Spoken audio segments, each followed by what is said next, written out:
Hello, welcome to Tribe of Humankind. We've gathered 6 of us here tonight to talk about the spiritual evolution of our species. In order to do that, we're going to drop in with what is most real in our hearts right now. We're going to take a look at how we are connecting in with our bigger global community,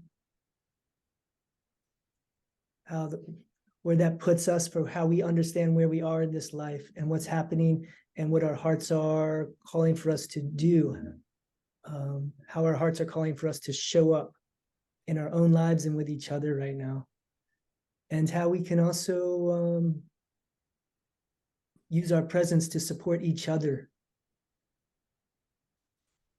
both in conversations like this and in community. And yeah, today is August 19th, 11 days after the Maui Fires. And this is our first Tribe of Humankind recording since the Maui Fires. And so I'm holding space for that to come up in our conversation tonight and for us to reflect on that as a group. And with the heaviness of heart that these fires have brought on, we really have decided to hold tonight's conversation in a most prayerful way and most reverent way possible, for all the hearts and feelings of everyone being touched in all different ways by this tragedy. And in order to open our space that way, we're going to have Rua has offered to share a chant to set the space, set the tone for tonight. So I'll pass the floor to her. This chant is called Ehomai. It's in honoring of the ancestors of the Kanaka Maoli people of Hawaii, calling upon guidance, invoking truth, connecting to all that is. Ehomai kaike mai luna mai o na mea huna noia o na mele ehomai Ehomai, Ehomai, Ehomai, kaike mai, luna mai, o na mea huna noi au, o na mele, Ehomai, Ehomai, Ehomai, Ehomai, kaike mai, luna mai, o na mea huna no ea, o na mele, Ehomai, Ehomai, Ehomai.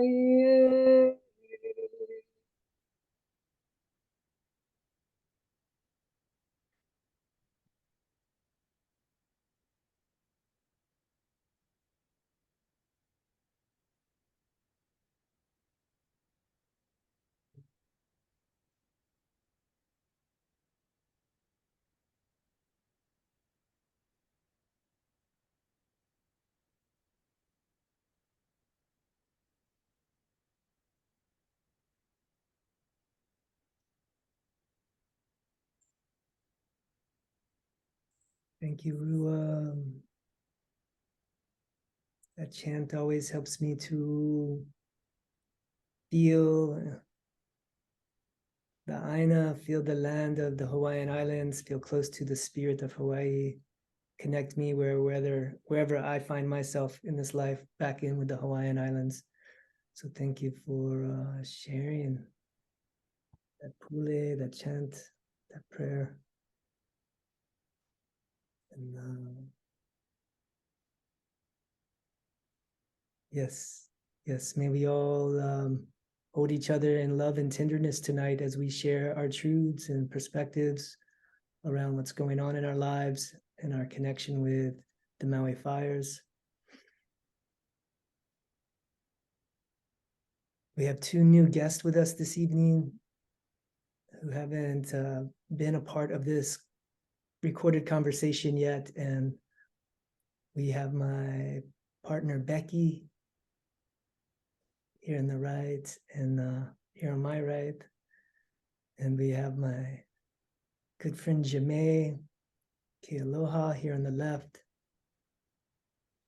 And yes. And yeah, I think I'll go ahead and open up the floor and let our guests introduce themselves briefly. Just give a little share of your name, where you're calling in from, what draws you to come and be a part of these conversations this evening, and just a quick introduction, and then we'll pass the mic back around to everyone again for a deeper drop in.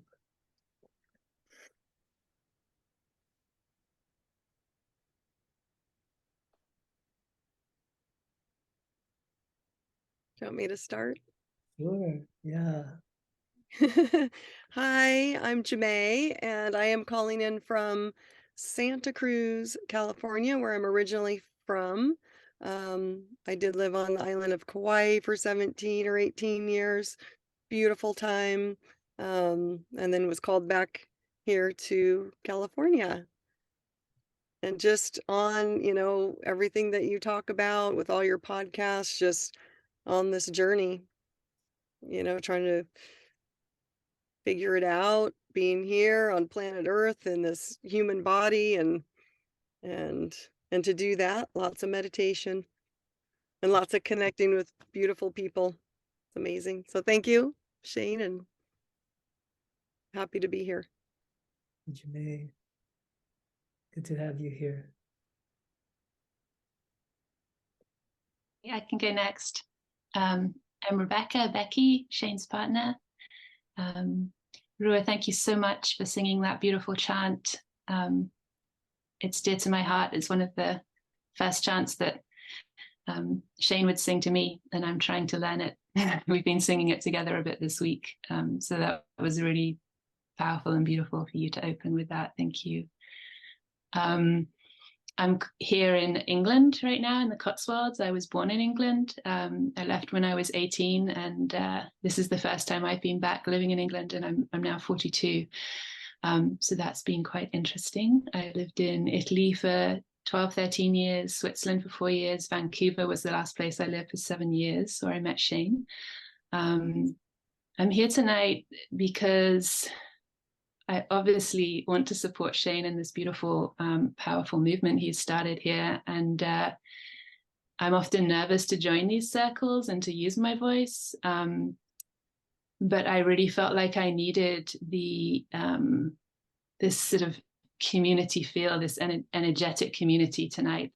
It's been a rough week for me. And yeah, I'm really happy to be here. I'm already feeling its medicine just by being present with you all.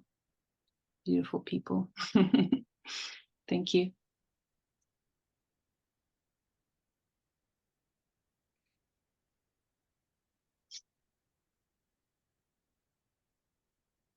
Yeah, hi everyone. So I'm Lex. I'm in England, so there's a strong English contingent here. So not much sunshine quotient per screen. Yeah, I'm going to be as sensitive as I can today and still try and contribute something useful. And it's good to be here. Thank you, Lex. Hi everyone, I'm Mano. I'm calling in from Toronto.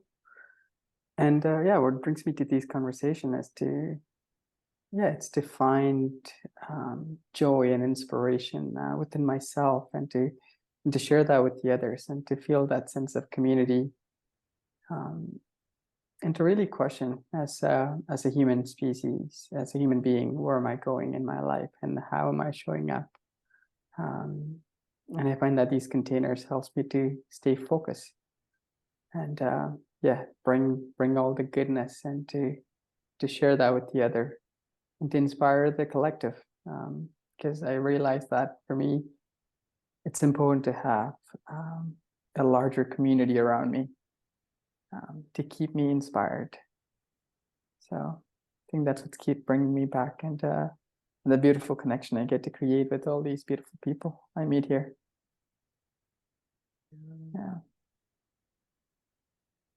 Mano.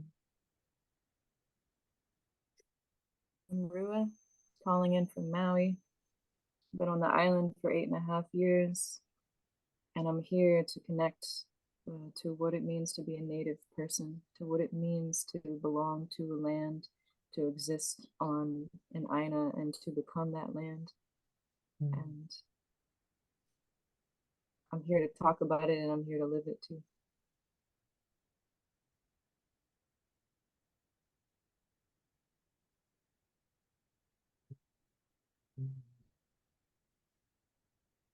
Thank you all for your introductions.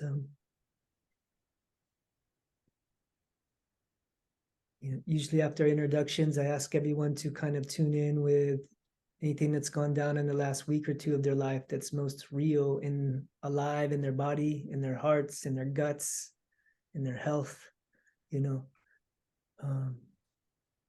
whatever's so strong in your field that if you don't mention it, it's going to be tugging on you the whole time we're talking tonight. And so I just want to open our space to that for everyone to go around and maybe share for a minute or two about what's most real for them right now. And if it's the event of Maui, that's beautiful. And speak to that, speak to how that's affecting you in your life. And if there's something even closer to your heart above that and beyond that, speak to that. And speak to what's most real for you right now. And this is where life starts, where our hearts are most feeling challenged or confronted or hurting or whatever, that's the seat of our spirituality, of our connectedness with each other.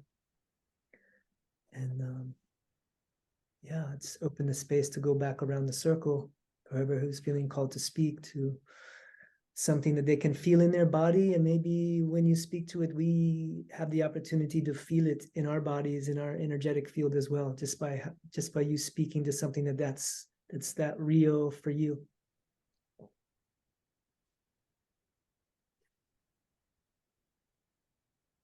I can start. Yeah, thank you. So I have a staph infection right now on my foot, and I've had it for 3 weeks, and it makes it hard to walk. I can't work. I'm literally needing to be held by my community. People bringing me food, people bringing me medicine, people encouraging me to take care of myself. And it's one of the biggest initiations and one of the deepest pains I've ever felt. In tandem with these fire disasters, and my physical body is breaking down and saying, stop, pause, feel. It's in relationship to forgiveness. It's in relationship to shame. It's in relationship to every way that I've ever abandoned myself for an external desire or responsibility or obligation. And it's asking me to completely renew my being. So there's that level. And then emotionally, I feel really fragile, like I'm getting easily triggered when I see people bypassing things with like this love and light phenomenon, and they don't want to look at the grief and they don't want to look at the pain of what's happening on a collective level. For me, it's not a choice. I can't avoid it. It's real for me. And it hurts me when people are unwilling to feel something that is all of ours to feel. And I'm doing my best to soften my heart when I'm in the face of inauthenticity. Doing my best to soften my heart when I'm in the face of despair. And doing my best to understand that all realities exist at the same time. And that to be a bridge in those realities is my purpose right now. Thank you, Rua. I'm always really happy to have you here in these conversations because I appreciate your fierceness for speaking truth all the time. And it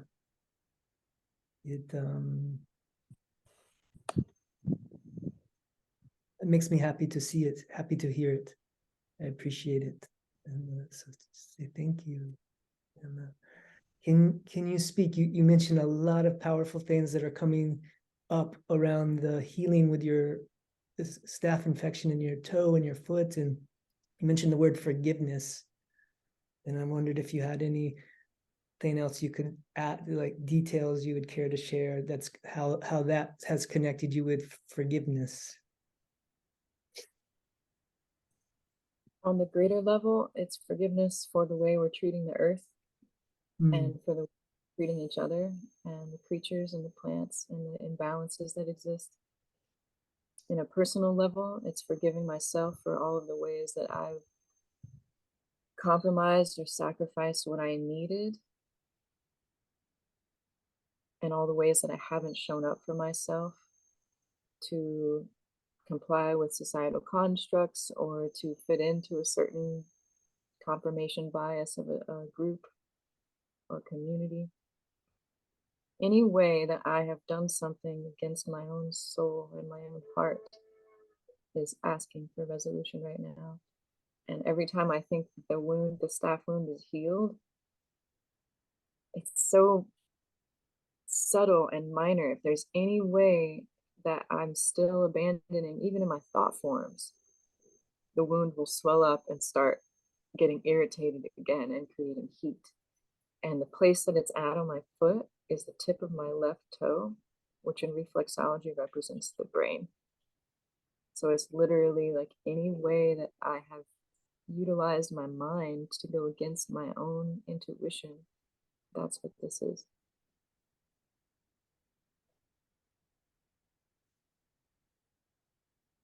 So, thank you, Rua.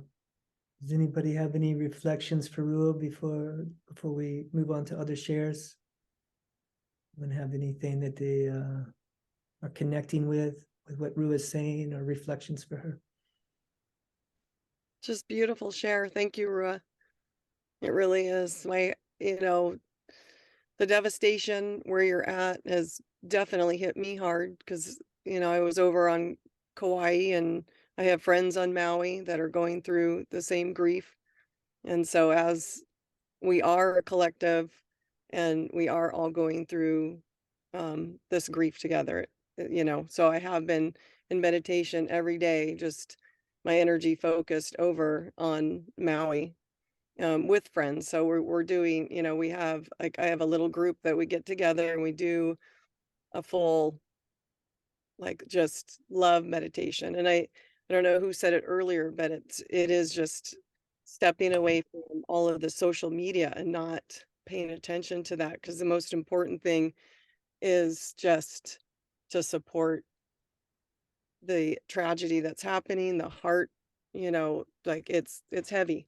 So and I love that you're in tune with your body and knowing our body speaks to us with what we need to face just with our own inner journey aside from the collective. So that's beautiful, because that's how you'll clear it, you'll heal it.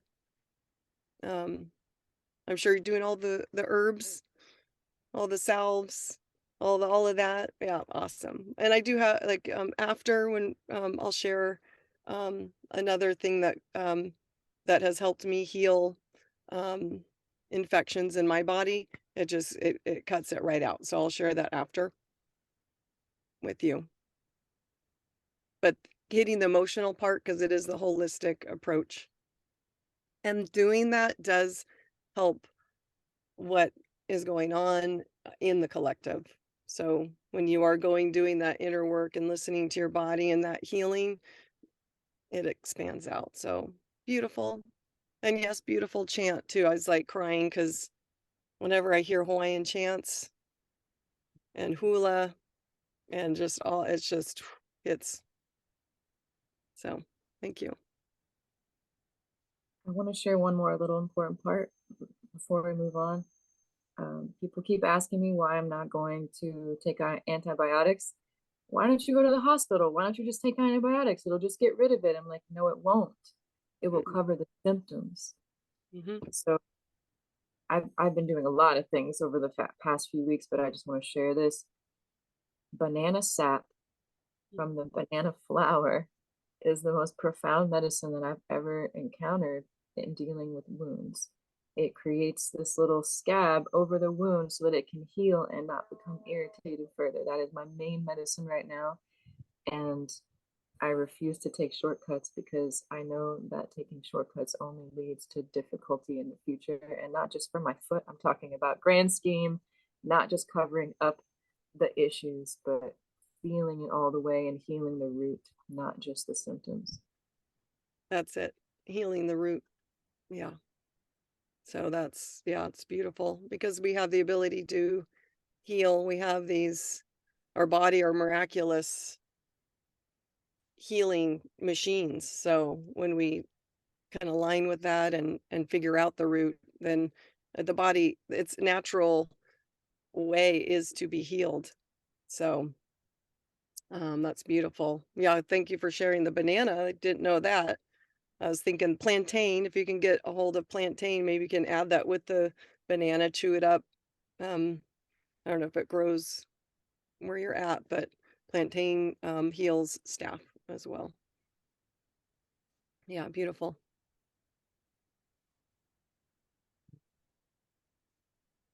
Yeah. I like the metaphor for Maui, healing the root and not just the symptoms. Yeah. Maybe that can carry through into our conversation later. But That's the point. yeah, yeah. I think yeah, I think I can follow on from that. First of all, I have to bring it up because it's real. I keep losing you guys, I think. Is that my Wi-Fi connection? You guys are all good? Yeah. There you go. You see. Welcome to my week. So I guess that's just yeah, this is a real share. Getting to the root of things. I feel like there's been a lot of striving for me in the last few months of trying to do what I think is the best, get things done, push through tiredness or push through grief or push through yeah, push through anything really. It's my Mars Aries, I think. I'm good at getting things done. And you know, this has been happening a lot this week, and I've been trying to get things done for my business. There's big deadlines I have coming up, big events. I've invested a lot into it, and the universe keeps course correcting me or sabotaging, and I don't need to get into the details of it. I'm really trying to pick myself up, dust myself off, move forward, you know, without going into too much story over it. And then it's just funny that I've made decision to come together and be here with you all tonight because I feel like I need that sense of community and love and to be held. And then I'm the one person whose internet keeps cutting out and it's just telling me it's unstable again. So to bring this a little short, getting to the root of things, Rua and Shane, yeah, with Maui is like, yes, I think this is something I'm being asked to just be really honest with myself, like gut-wrenchingly honest. What is it that I'm here to do? It's time is ticking. And I'm really good at doing things and being good at them just to get them done or to support other people or to do what I think I'm meant to be doing. And somehow the level of grief that I've experienced that I don't even understand why for these people and this land has been so present with me this week. And yeah, I'm really being asked to get to the root of what I'm here to do. And the universe is getting gnarly with me until I step up and do it. I will try and be present in this circle. If I keep cutting out and it's just interfering with the flow, I'll graciously, step out. But I hope that won't happen. Pray that I'm here. I am here. It's not Thank you. You're welcome to stay any way you can, Becky. Okay, thank you. Thanks for the raw truth.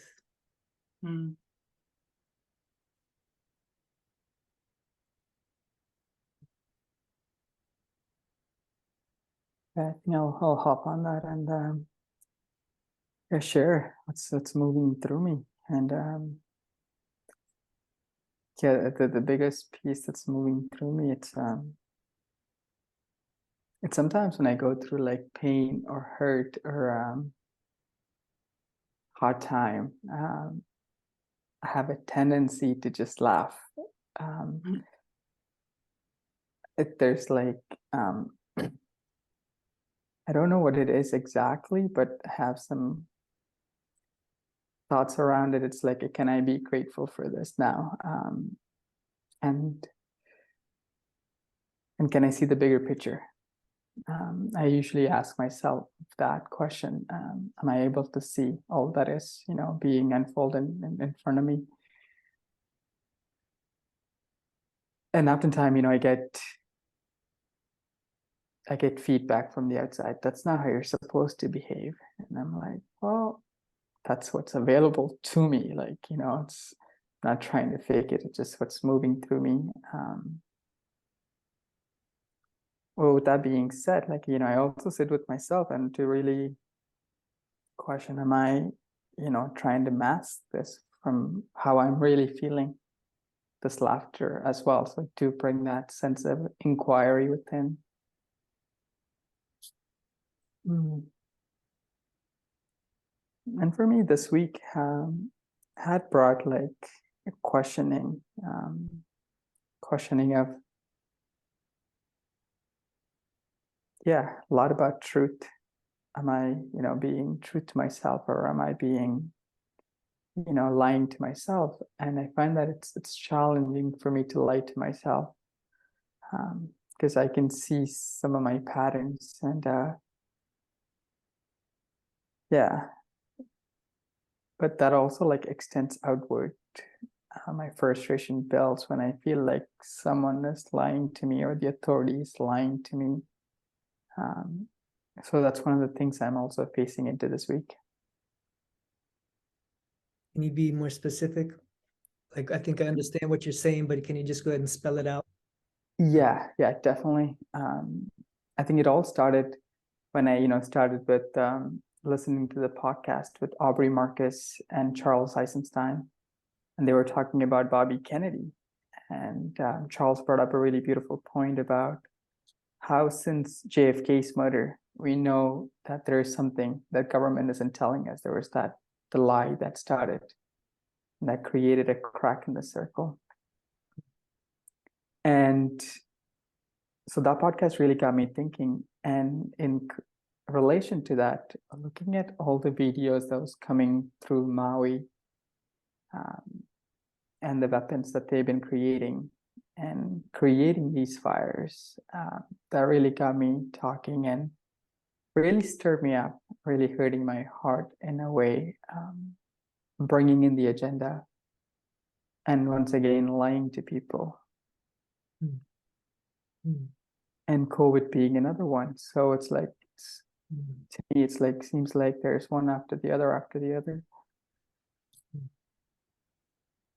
And as people, as a person, standing up to the authority and reclaiming my own sovereignty in the means, and knowing that it may cost me everything. So moving through that fear as well. So yeah, so there's many layers I'm moving through, and I'm one of those people like to use my calm sense of tone to like get a message across, and sometimes I feel that it doesn't often work. I feel that people are to a certain degree desensitized unless I scream at their head. It's like what I'm trying to communicate is not being heard. So that's part of the challenge that I am facing into.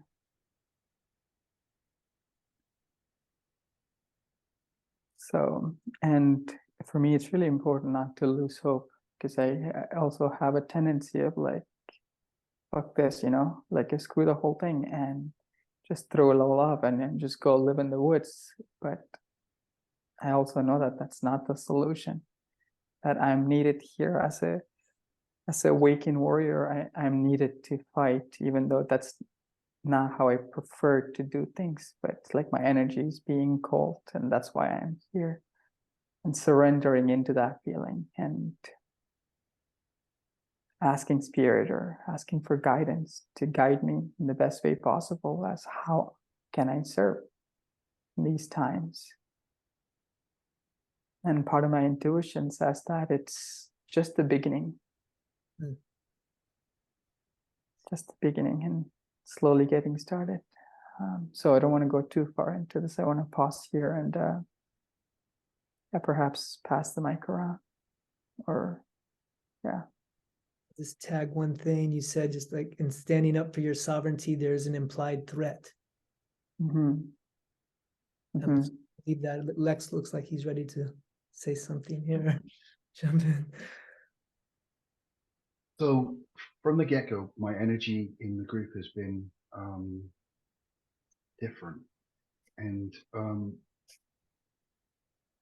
initially, it was very different, and gradually it softened and improved and been more refined. And I've absorbed and recognized things in people that are important to incorporate, to integrate into what I was being, so that what I'm being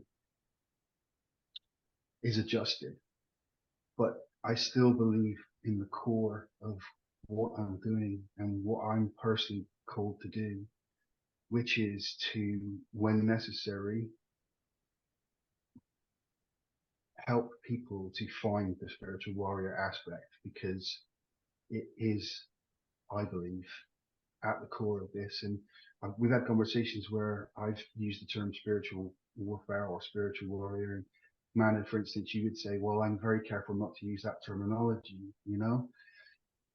And I've said things that are a little bit negative and maybe a bit downbeat and not super lovely. And so it's not that I don't think we should be positive.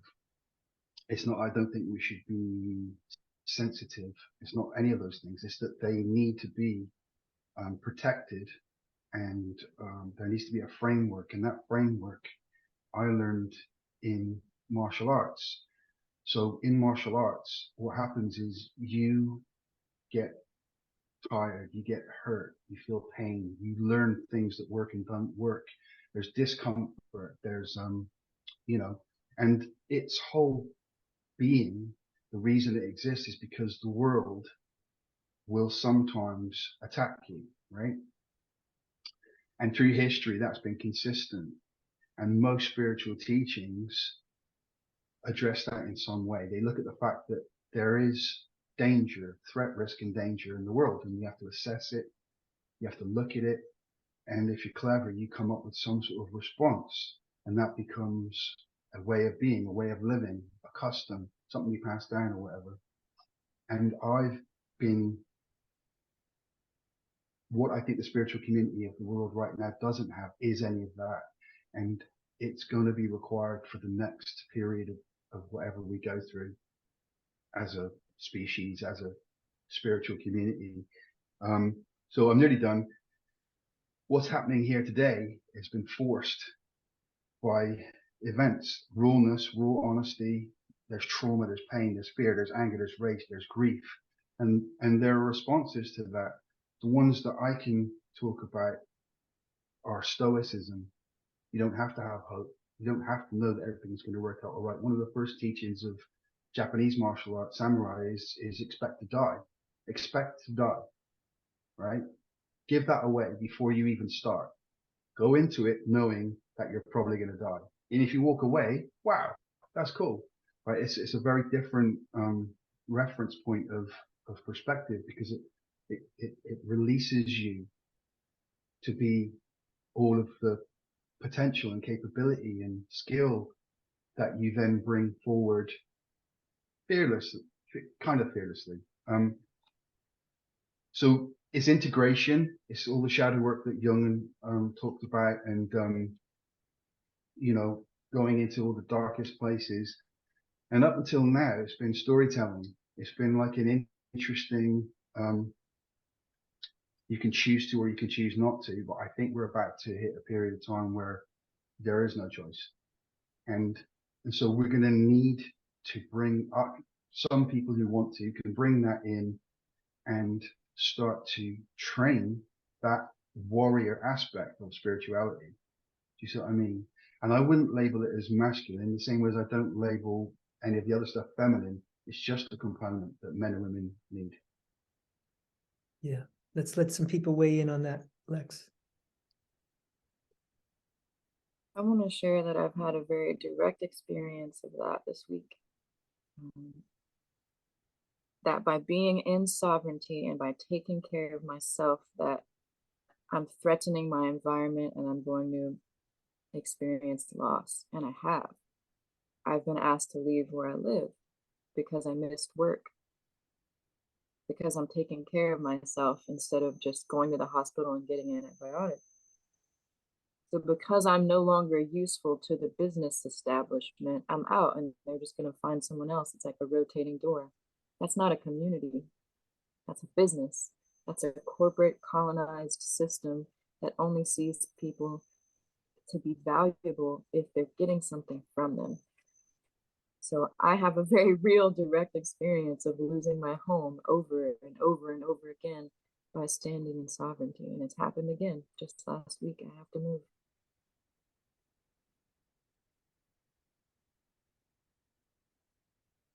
So that calls to what Lex was talking about, is like that warrior, because you are a warrior. Your soul is so strong and beautiful, and our higher selves are always calling us to break free from your job, break free from that 3D matrix, because that your true purpose, what I see with you is like, you know how to heal your body. You're like a healer.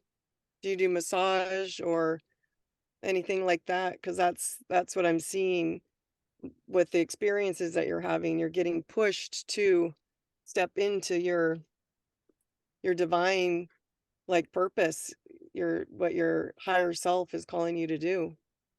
Like I see you as this beautiful, just gorgeous, like you're gonna help in so many ways beyond what these other the 3D timeline matrix jobs have been doing. So it's really powerful. So when you Thank see you. it like that, you are a warrior, and we all are here. Spiritual warrior, that's we all have our superpowers that we weren't taught when we were born into this 3D matrix, and we're just now figuring it out, and we are supporting each other through this. And I know you're stepping into something so great. You're letting go of that. So they are actually blessings, because you don't want to be working where you were. You're it's just the what you have ahead of you is really, really powerful and beautiful, and you're supported and loved in that.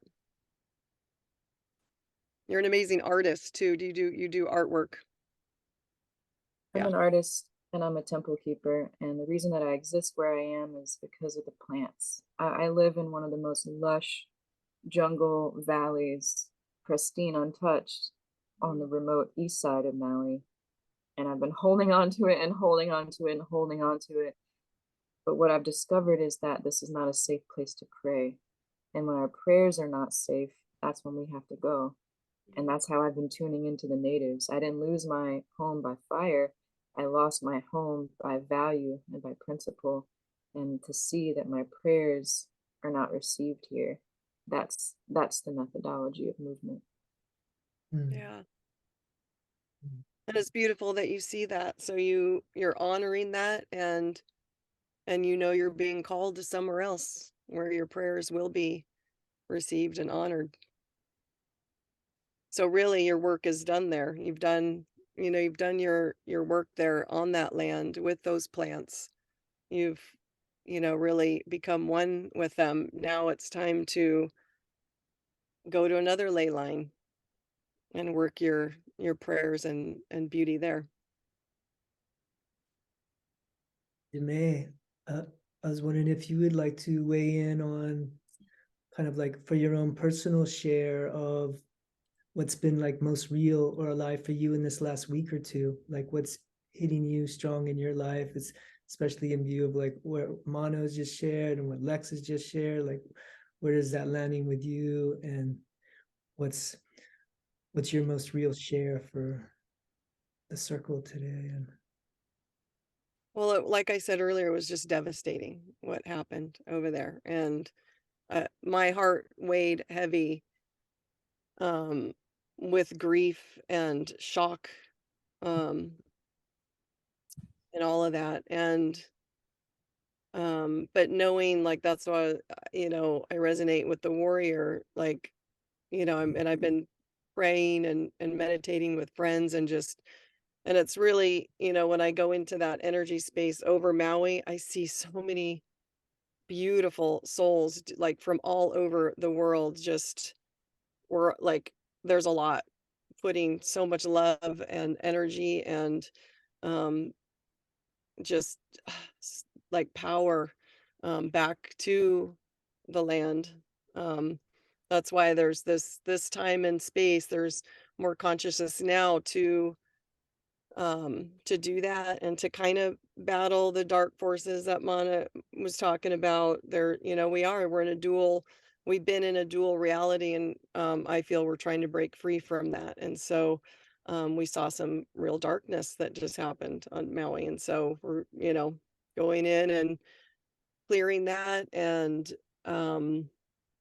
just really, I had to, because it is, you can get caught in that grief. And so, and I felt like I was caught in shock and grief, and like, just, I cry. I've been, just feeling sad as well. It's been a heavy um week and a half. So um but yesterday morning I was like, it's not, if I'm continuing to do that, what good am I how am I helping, even though I'm in meditation and prayers. And so I had to really connect to my higher self and creator, and become that warrior, and just support the souls that are there, the ones that have crossed over, and just be that energy, that higher frequency energy for the collective. So that's kind of what I've been working on in the last. Jimmy, you said you saw darkness there, and I would like for you to give us your, in as much detail as you feel comfortable, what darkness did you see? Well, there's light and dark. So there's, the veils are thin on, definitely, there's light and dark everywhere. And I feel like we've been in a space of that, like I was saying earlier, the 3D matrix that we've all been kind of enslaved in by a darker force. And so when I do go tune in with that, Maui is a very powerful portal place. So now we're getting into like the other dimensional spaces, the 4D. So there's, you know, they want to control the light. They want to dim the light. And so when I went in there, like Mano said, like, we've been lied to by the authorities. And there are, people putting out lots of evidence of, kind of an attack that happened, not just a wildfire. So I've been going in that realm with those dark forces that wanted to wipe out something very, very powerful, because we are in a very powerful time to break free from them, break free from the dark, that the darker forces that have been wanting to dim the light and take over, and it's gotten way out of balance. And so we're here to transmute that and say no, they cannot do that. So that's kind of the darker stuff that I see when I go into into the other dimensions. And I do see victory for all of us.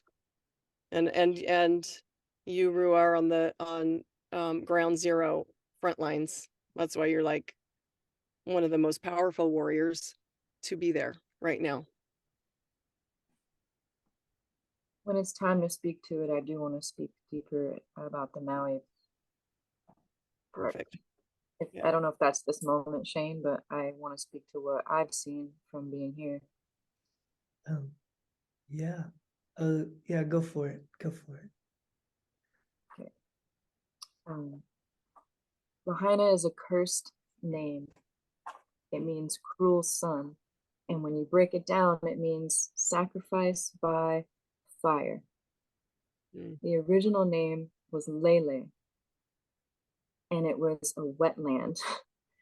There was a 17-mile radius wetland called Moko Ula, and it was protected by a goddess called Hina Wahine.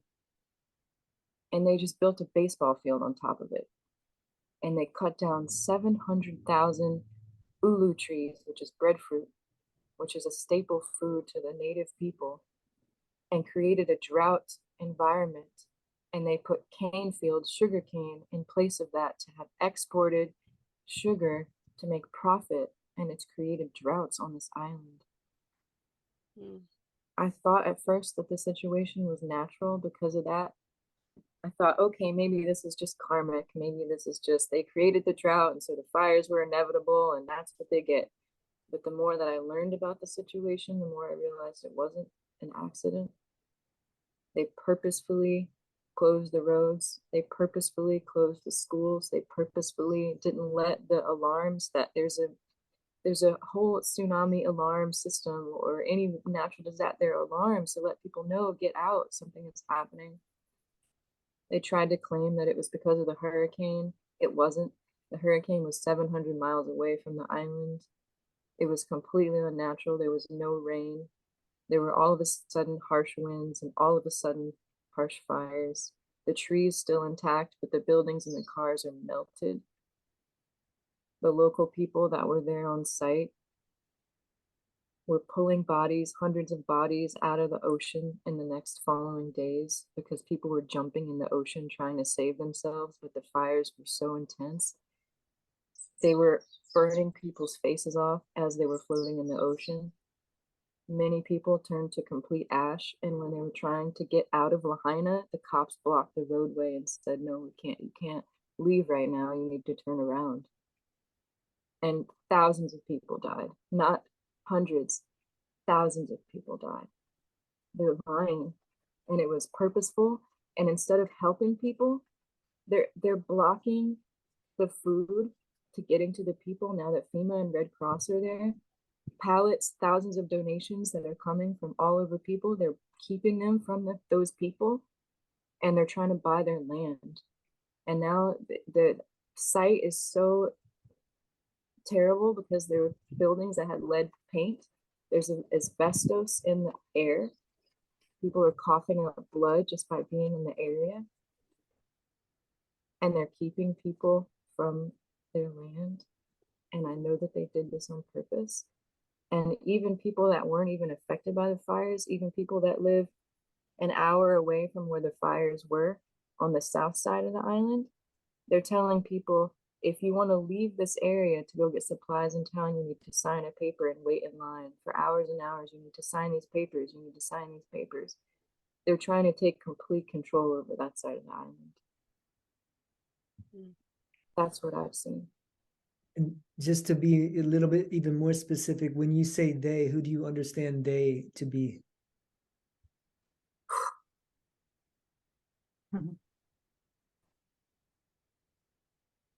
It feels complex.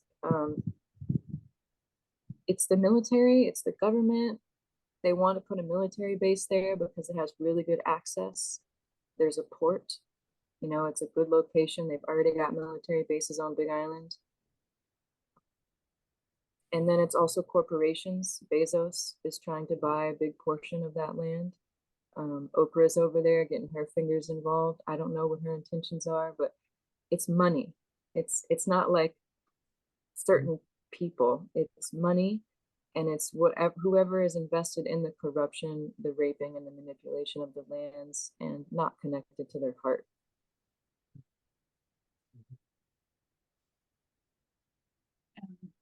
Becky, yeah, I would like for you to Yeah. wait.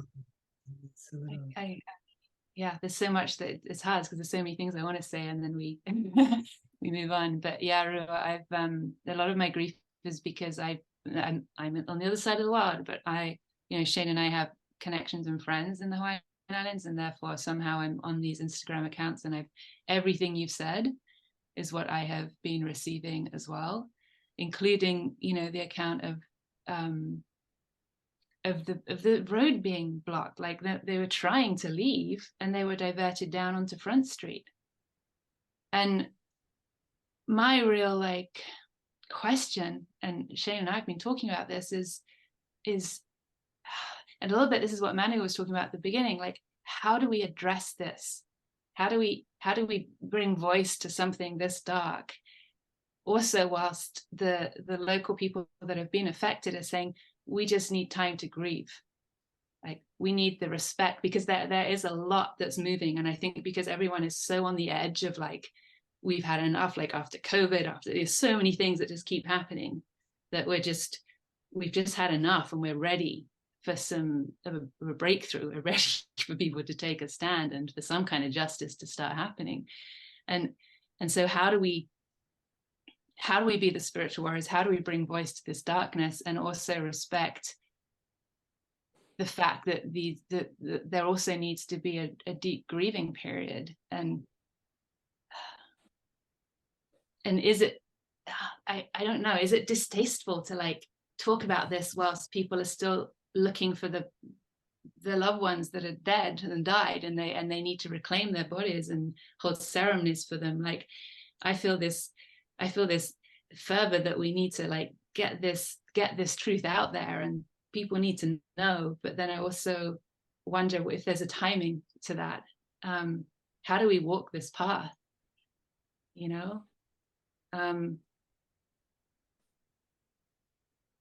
There's so many levels of pain that I feel like pain for the human pain, for these beautiful people that are really, the glimmer of hope in this is how the community rallied together and how they managed to just not even listen to that white noise of government and FEMA and Red Cross, and get boats to a place where they could actually man chain food up. They just found a way in a real heart-centered, grounded, connected to humanity.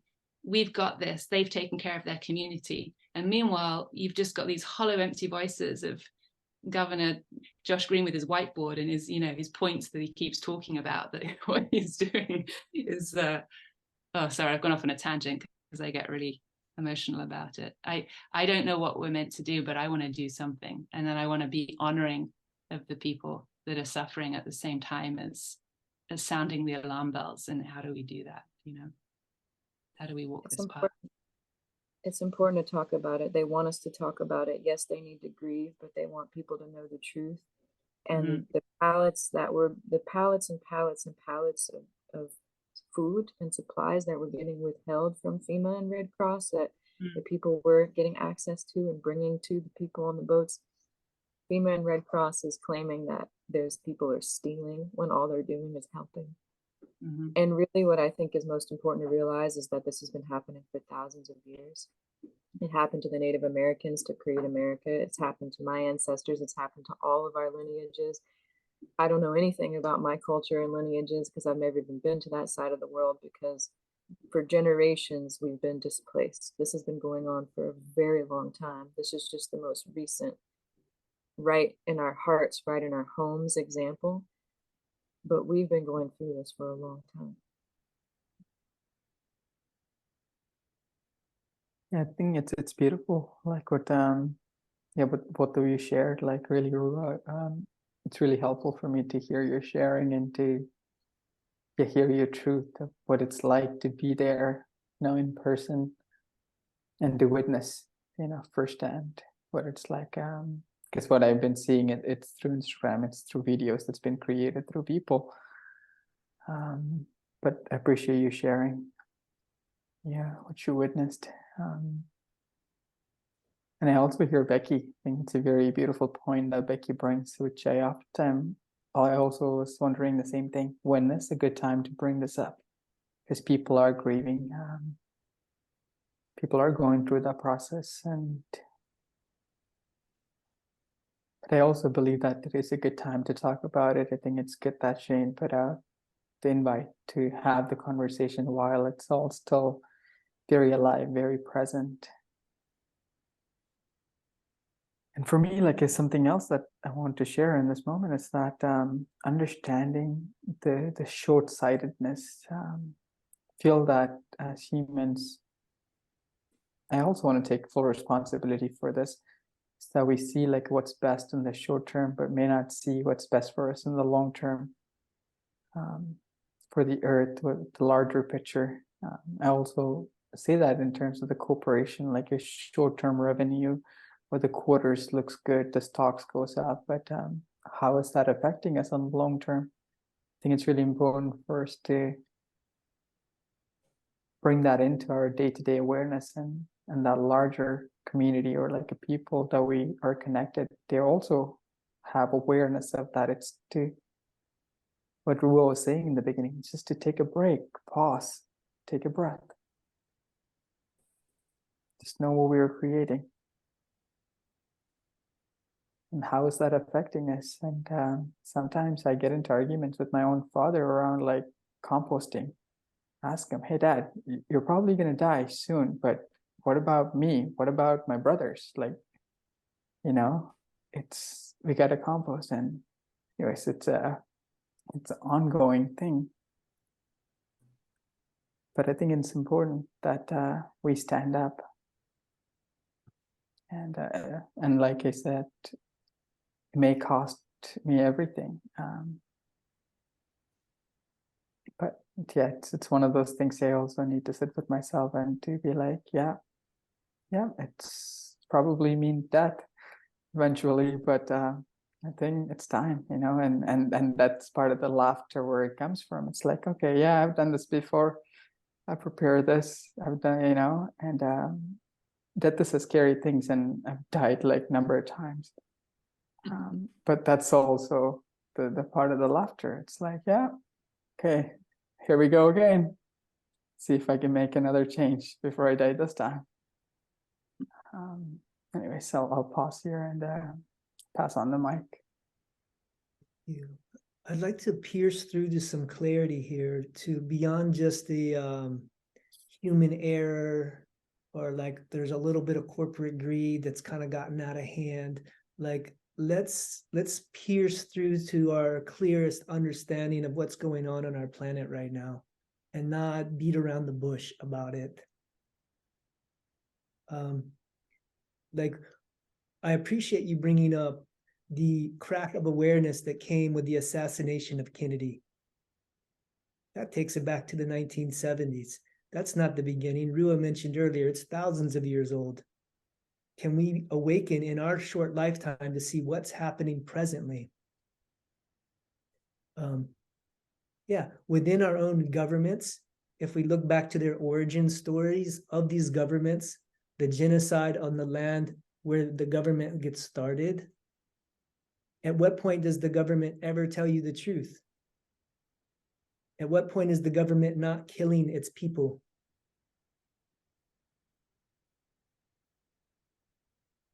We just travel through time with 9/11,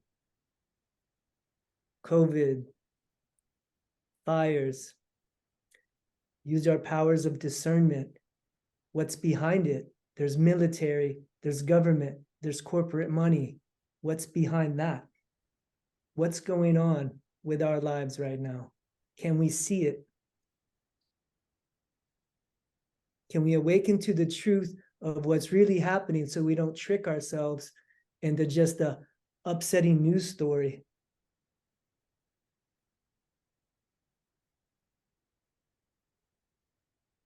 At what time is it okay to put it on the shelf and think about it later?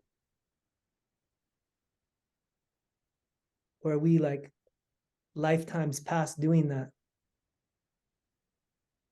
and time to wake up to our powers of discernment and understand what's happening on our planet right now.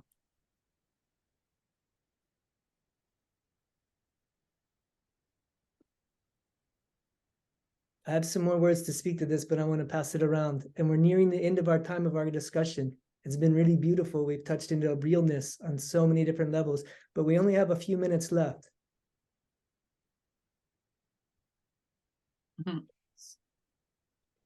I'll make this quick. Religion, psychology, education, medicine, all these different things. New Age,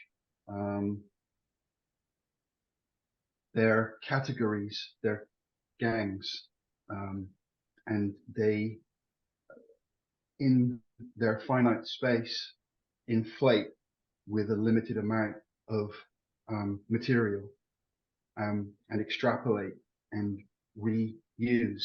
And what I think we need is an integrated conversation that conspiracy theorists have contributed to before that was hacked and turned into ridiculous, silly nonsense. Religion probably originally was talking about real things that really matter. Psychology, a pure version from a benevolent place, probably is useful. There is a conversation space that needs to be discovered and arrived at by enough people simultaneously on this planet for it to dissolve the separateness. Everyone can retain, I am this, but I'm also part of this conversation. I am this, but I'm also part of this conversation. But if we can reach that middle place, which is sane and rational and talks about real things and brings in some amount of bigger thinking, more mysterious unknowing, I think we've got a chance. But the harder everyone digs into their little place, the less likely it is that we turn this around, I would say. The problem is that people are disconnected from who they are. The problem is that we have a government and we have tourism and we have imports and we have exports, and none of that is sustainable. As soon as the earth was seen as something to get something from, instead of receive a blessing, we're stewards here. We're meant to protect, we're meant to honor, we're meant to share and collaborate. As soon as we think that we own the land, or we own the animals, or we're going to control other humans, we've got a problem. We're under the condition of manipulation right now, and we're at odds with each other and everything around us because of it. What we need is to come back to the grassroots of it, to come back to where is my food and my water coming from.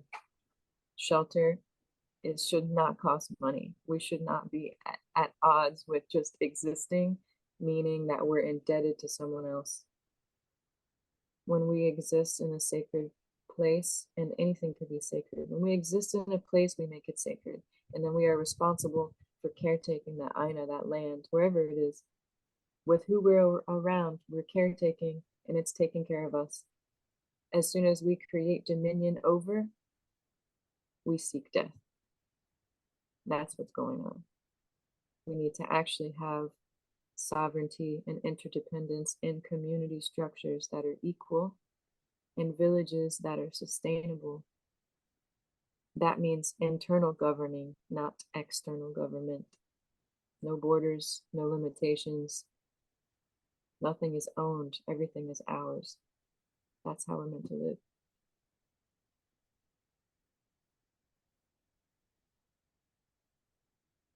Yes, and I do see us, that's what we heard the call to come back as warriors, as these light beings, starseed, whatever name you want. But that's what we're here to do. We're here to join together and not fall prey to the they that we talked about earlier, the dark forces that got out of balance in this realm that we're in. So that's what I feel, is that all of us here, because we're having this conversation and joining our consciousness together, we came back for this time so we can create that, what you're talking about, and we will.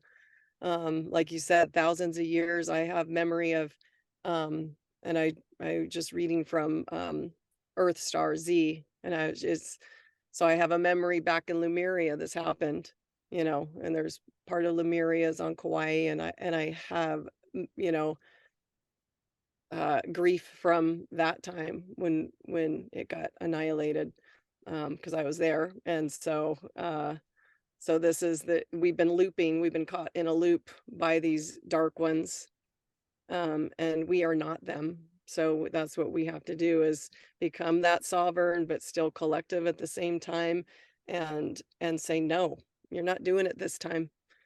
We are breaking free from the loop, the cycle. And I know that that's why this is the time that we are doing that. It's beautiful. I resonate with that, Janae. I feel like I've been here before and watched this. I have a very powerful memory, actually, of watching us about to descend, and this was another lifetime. Mm-hmm. And now I'm back here to help that not happen again this time. I feel like, Lex, you mentioned something at the very beginning about feeling slightly different from everybody else, and you brought up the idea of the spiritual warrior, and I just sitting here with you all, I very much feel people's energy, and I feel the energy of the space, and I feel like we all need to just be more at peace with the fact that we are all spiritual warriors, and we all carry this very different resonance or frequency. So how we stand in that spiritual warrior will look very different. And then I think somehow, because we believe we're separate, we haven't quite fully embodied the fact that we are one entity. Yeah. That separateness can bring anxiety between us, because we desperately want to be understood. We desperately want to be part of that collective, that tribe. We don't want that idea of separation. And for me, I feel like the way, at least a step towards the way through this, is dropping down into heart consciousness, like trying to understand this, see this, experience this whole existence more in the heart space, rather than in our rational minds of trying to understand, you know. And I'm talking to myself, because this is what I've been doing all week, you know. I'm trying to understand what's going on, and how dark, how can it be this dark, and how can we help people, and when's the right time to grieve, and all of this keeps us out of our solution. And I really feel like what we've seen on the ground is people really moving from their hearts, because they've had no other choice. That's all they've got left, is love of the fact that they're alive, they're with their ohana, they're with their families, they're with their friends, and they're really showing us, and the world is watching, and they're really showing us, like, this is the way we walk through this, and that has to win, surely, doesn't it, over the darkness? Mm-hmm. I believe it has to. I don't know the timeline of it, but yeah.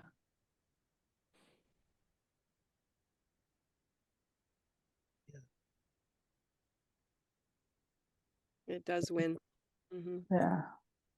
Thank you for sharing that, Becky. You know, as she's sharing now, and also when Janae was sharing earlier, the image that was coming to my mind's eye was, what I was seeing is that this darkness is actually engulfing the light.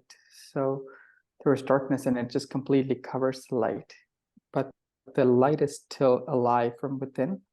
And once again, it emerges out of that darkness and it just completely blows it away. And that's what I also feel to be true for me, is that there is that moment of like engulf, and it feels like everything is lost, the hope is lost, or all is gone, but it's not.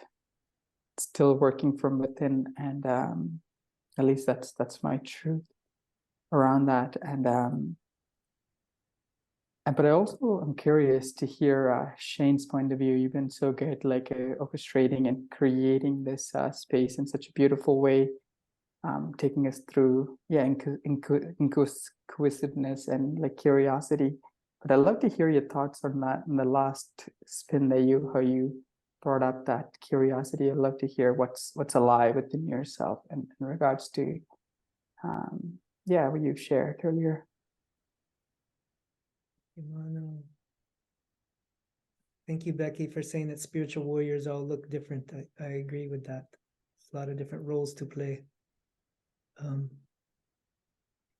Rua, you talked about us being certain ones of us were disconnected from ourselves or disconnected from the land. And I asked you earlier, who's the they, who are they, and Jamae, you were talking a lot about like dark forces in the fourth dimension or other dimensions. And it's like, to me, and I love the analogy, Mano, of the darkness surrounding the light and the light coming through. It's a beautiful imagery. To me, what we're up against is we are all one, even the dark part of us. And that dark part of us is very disconnected from itself, from its truth of who and what it is. And in that, it feels disconnected from the earth. And it goes into domination, control of the earth, of other humans, of the planet. And I think as we come alive and connected with ourselves and our truth and the planet and life, we can witness disconnect. We can witness what disconnect looks like. Can witness what greed and money take people out of their center, where power, domination, control take people out of their center, where dark forces start to work through them to do great darkness on the planet, on a planetary scale, and that's happening on a planetary scale. And we have to be discerning with our eye to see that, to call it out, to speak it out for any who are asleep and missing it.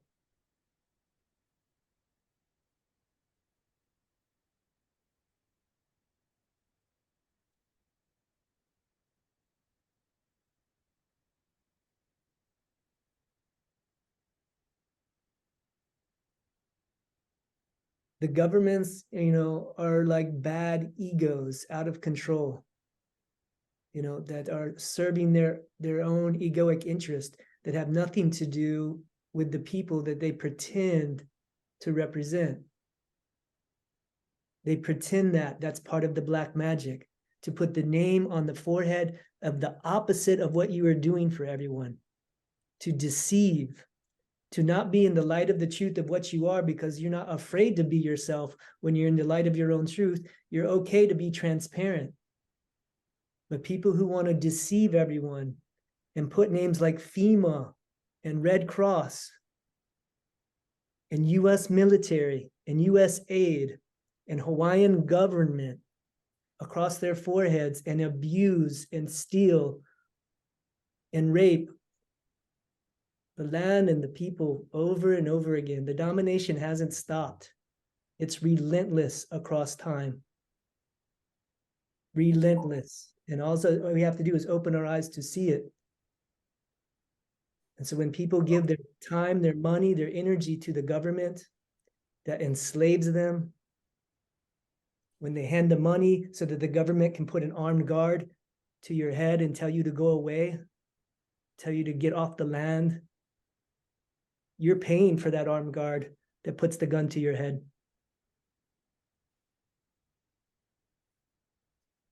You're worshiping that entity that enslaves you and that abuses you by pretending that people are heroes for going into the military, for pretending like it's a decent and justified living to go and work for the government.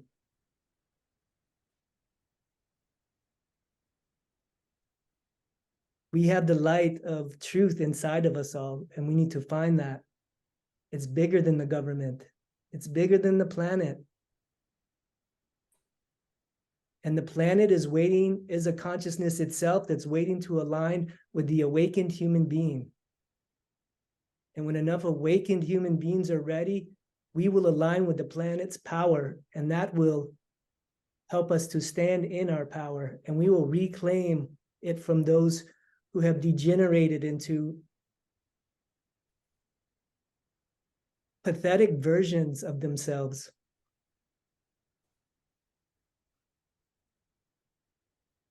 They're falling and they're crumbling, and it's up for us to call it out. to see it for what it is and call it out.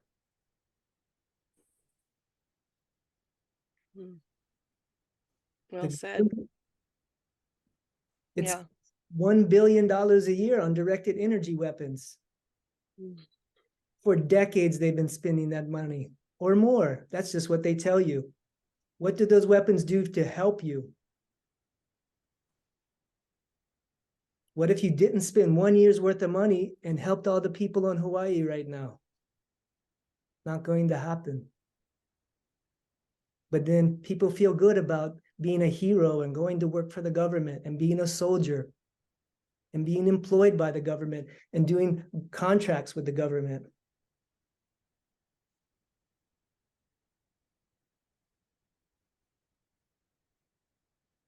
People give their power away to authorities, to fake experts outside of themselves. Stop giving your power away. Your power is with yourself, with your family, with your neighbors, with other awake human beings on the planet. Find those awake human beings. Make strong communities. Get clear on where you're putting your power. Stop handing it to your abusers and your enslavers. Wake up. People are dying while we're asleep. By the thousands, by the tens of thousands, by the millions. There's not a death toll yet.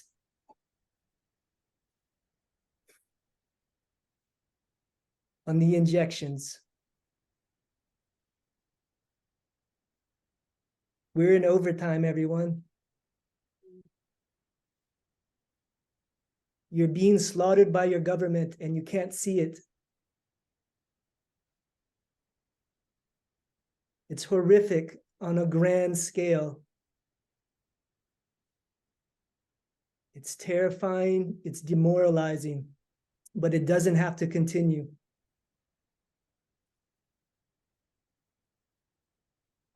We're not here to sit by and watch it idly. We're here to use our voices. We're here to use our sacred witness. We're here to use our hearts to hurt and grieve with each other and call it for what it is.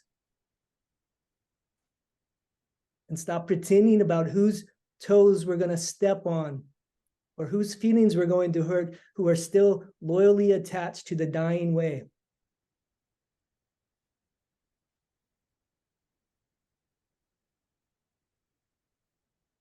Our family members who aren't there yet, they'll do it on their own time.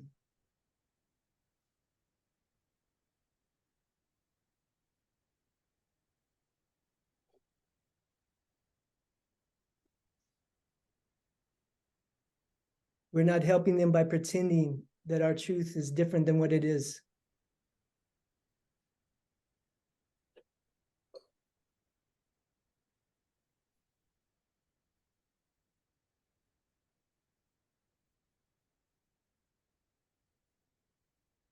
Beautiful. So it's dropping into our heart for everything you just said. And to break free from that darkness around the ball of light is we all do drop into our heart space and light dissolves dark. And that's what we're here to do. Nothing can be, darkness can't be in the light. So that's beautiful, Shane. It's love. It's the highest frequency.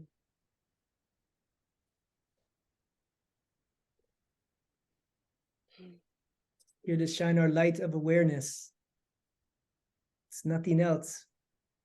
Shine our light of awareness on what we see. Mm-hmm. What I see about Maui, it reminds me of California when I drove through there after the fires and saw guardrails melted into the ground next to trees that aren't burnt. I built many fires. It takes a lot of wood. You can burn all the wood you want all night long and a piece of metal in the middle. Who's collected nails out of the fire the next morning? They're not melted. Notice they're not melted. Those little pieces of nails, they're not melted. Tons of wood all night long. All the wood you can put on that fire. Grow it as big as your house. Guess what? The nails are still there. They're not melted. It takes a lot of heat to melt metal. What I see is a microwave technology. I see metal and stone getting heated up from the inside out.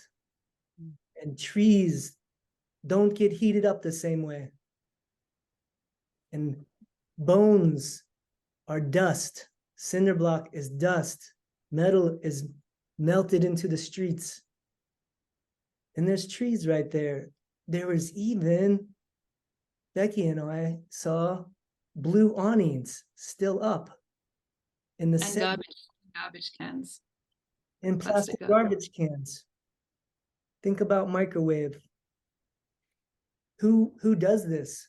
It's intentional. It's not an accident. And you see it by how everyone responds. No alarms, no help, no water, blocking supplies. Jeff Bezos says he's putting 100 million down for the rebuild. Will any of that go to the families? You can see what the agenda is by the response. We don't need to put evidence and proof of how they did it, but that is out there.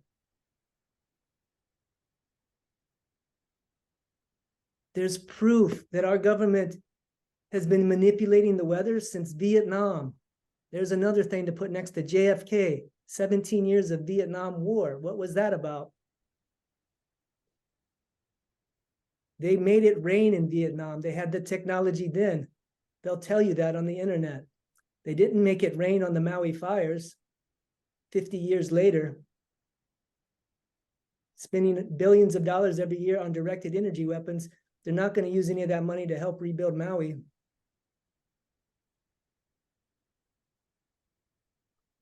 They have the technology to create drought and rainstorms. That's been out since the 80s. The US and Russia have known that they could create drought and rain where they wanted to cripple a nation to its knees. Since the 80s, we've had that technology. We can seed hurricanes and steer them.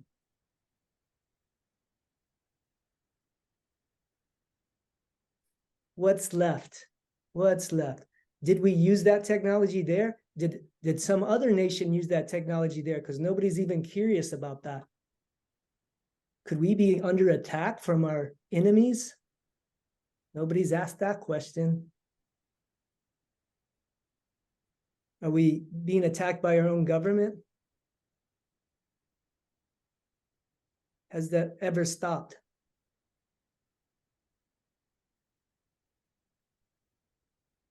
And it's beyond the government. Hmm. It's not really it's there. These are unseen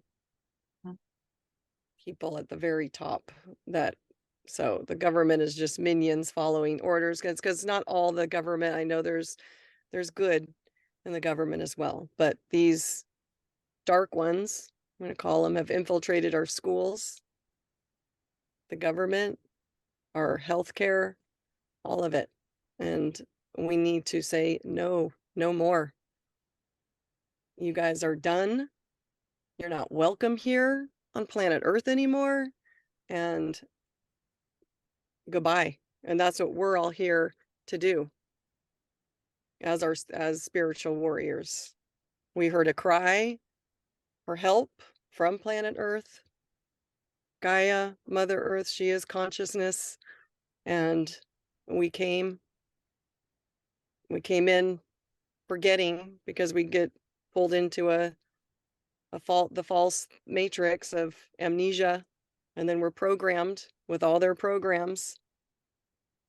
And so that's what we're doing as spiritual warriors, star seeds,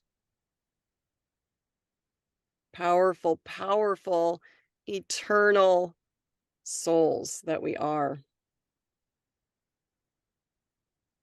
And we will. I feel like I've had this awareness in the last month or so that as we open ourselves up, as we kind of evolve in our conscious levels of consciousness, we are able to, on a cellular level, hold more light. There's a lot of light that's coming in, a lot of light energy that's coming into the planet right now to help speed up our evolution of consciousness. But I also feel like with that, we are able to hold the same amount of darkness. So we start seeing, the more light we can hold, the more dark we can see. And it's meant to be that way. And that is a really, for me at the moment, it feels like, this is a lot to hold. You know, the light's big to hold. The dark is, but we just have to trust that we're here for that and we are made for that. And we're going to bust through that darkness because we can hold that much light. If we allow ourselves to, we trust, you know. And a lot of it, I think, is remembering. It's ancient remembering. You know, we don't have to learn any of this stuff. We just have to fall back into ourselves, and it's all there. And everything they do tries to keep us distracted from that, right? Just the, you know.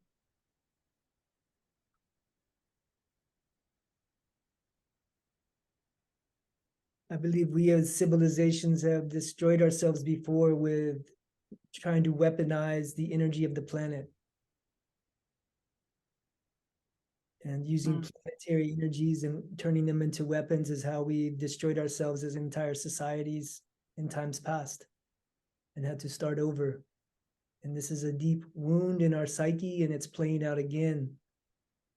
And I think the more we become aware of this and call attention to it, we can awaken the collective consciousness, whether that is the choice it wants to play out again.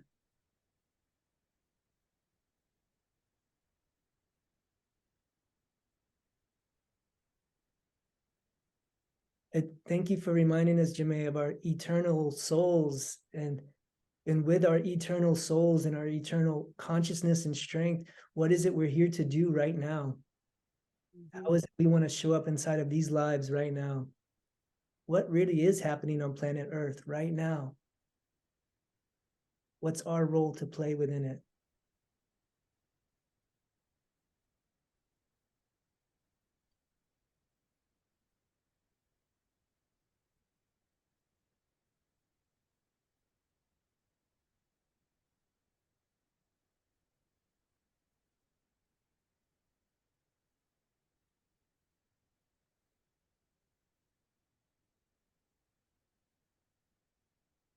I think we've probably reached the end of our time. We're running even longer than planned.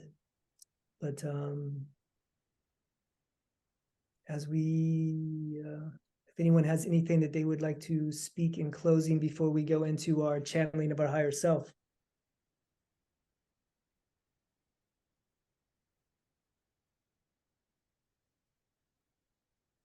If not, then it's been... Well, I like, really quick, I like what Becky said, like it's remembering. We all have the capability of remembering why we're here.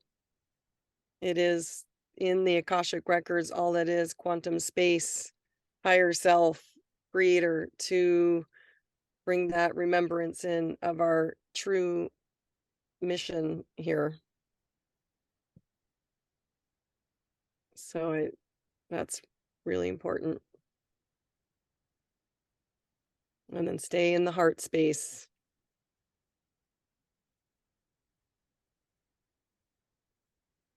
The two biggest lessons that Maui's offering right now, the Maui Fires, is to remember why we're here and move into the heart space.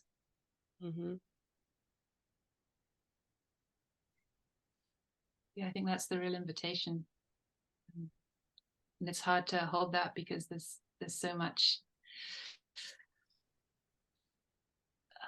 like desire for justice that you can fall into, you know. Yeah, a little anger and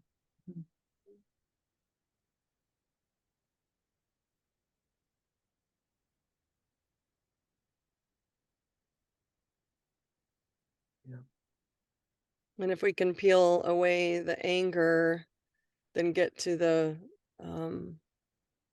core, like we were talking about earlier, because anger stems from deep, deep pain. So it's starting from there, the core of the pain and grief and all of that to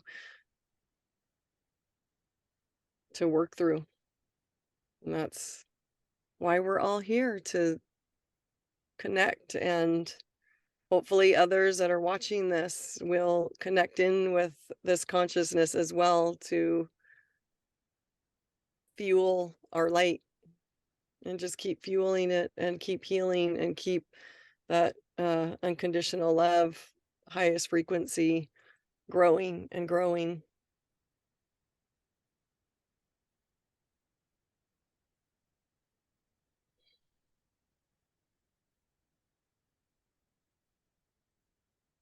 Yeah, Alex. Man is under severe time pressure, Yeah, so so that he made me speak first. I'm just loving everything that's being shared here, and it just so happened that universe gifted me 23 more minutes. It's just great. Thank you, Lex.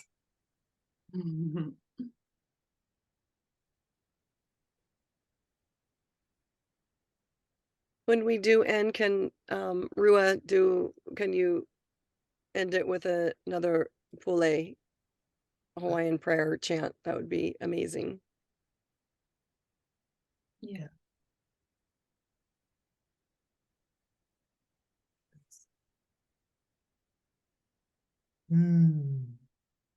Well, we'll go ahead and end our conversation aspect of our discussion tonight and move into the final part where we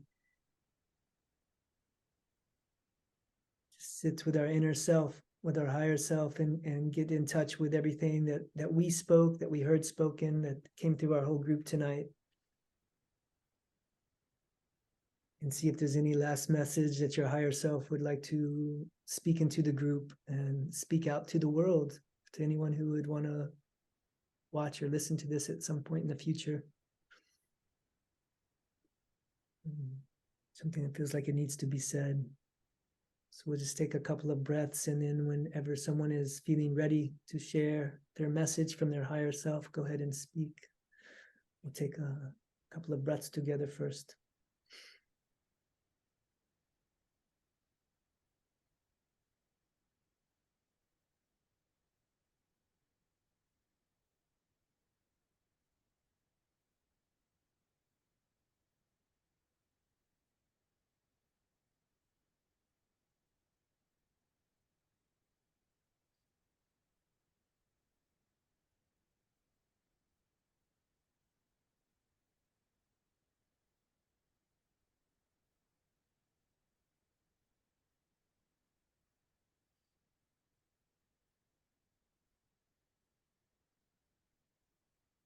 Everything that we need is in the silence of our own soul, held in the hands of each other, and seen in the eyes of our brothers and sisters.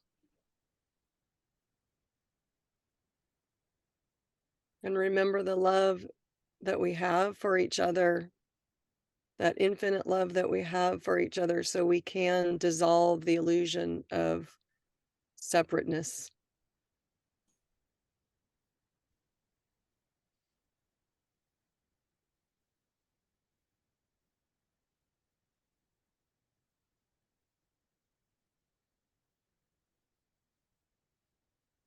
Yeah, when all is lost, that's when all is found. When I have nothing to lose, thus I'm free. Free to be me.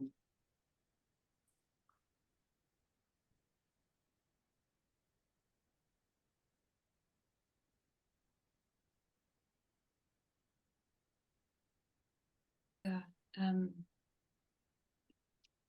It's just coming in strong for me as I'm there above Maui, and I just feel a lot of love, and I feel the real. I see actually the beautiful resurrection of Lahaina and the sacred waters and the sacred pond. I feel like it's a real happening.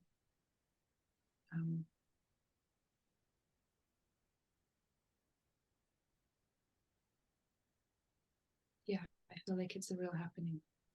It will happen, and it's a pivotal point in our timeline, in our journey, all of us.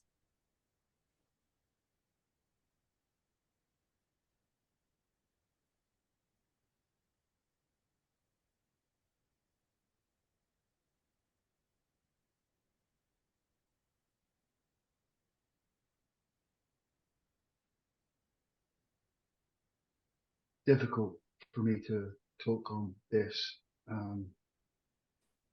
but if I'm authentic, I feel into that. I've felt into it. I've sensed into all of it, and that's not a nice feeling, obviously. And I'm not there. I'm just talking about it as somebody on the other side of the world, but I've sensed into it.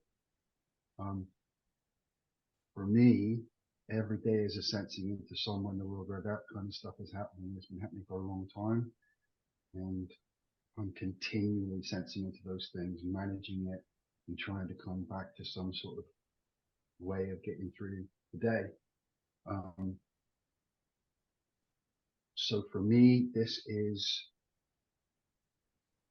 not much different than any other day or any other week or any other month or any other year. This stuff is happening everywhere constantly.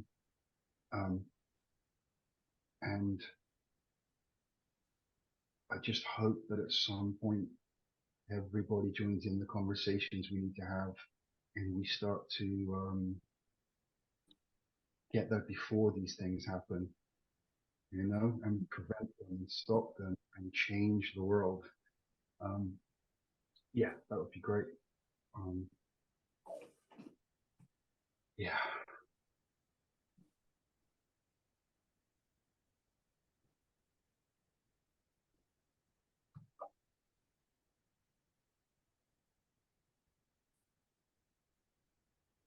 Holy life that we are.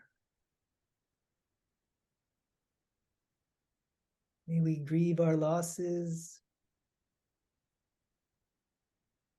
May we stand up and take responsibility for what we're about to create in the future. May we use our eyes to see our own sacred and see those who are not seeing the sacred, and be honest with ourselves and identify out loud those who are missing the sacred and abusing the sacred, and clearly define where and when and how that takes place in our lives around us, so that it does not continue, so that we can see intentions of others, and so that the intentions of some can be clearly seen by all, of what they are and what they are not.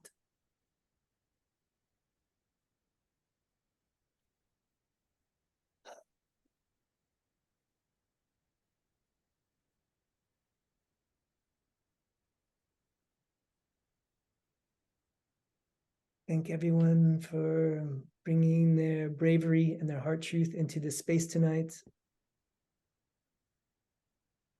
Thank any of our audience that may listen to this recording later.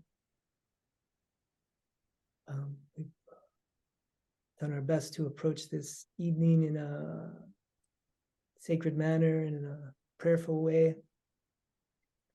Rua started our evening with a chant.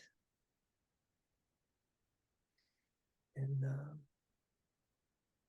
I'd like to let her finish it this evening with the same chant and close us out tonight. Thank you, everyone. I'm going to sing a different song, and this one is invoking peace and harmony.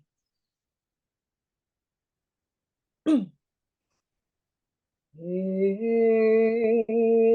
como mahi, maluhia e como mai. E como mahi, ho o maluhia e como mai. O maluhia e como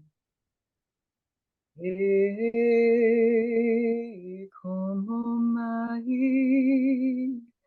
maluhia e como mai, e como mai.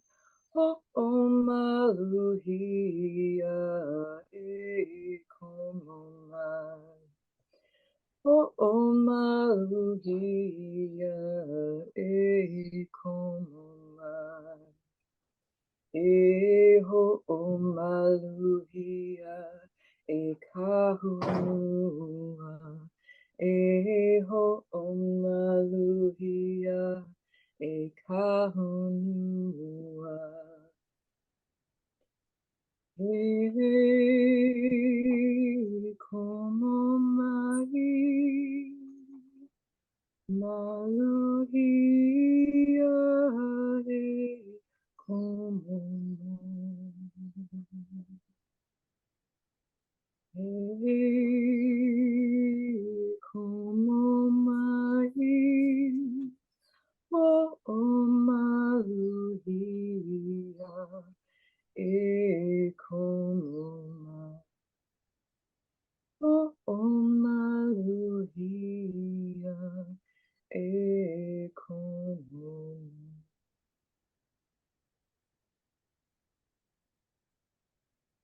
Mm. Beautiful.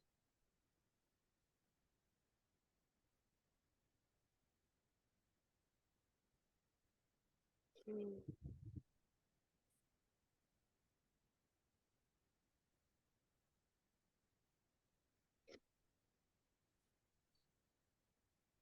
You, everyone. Till next time. Bye-bye.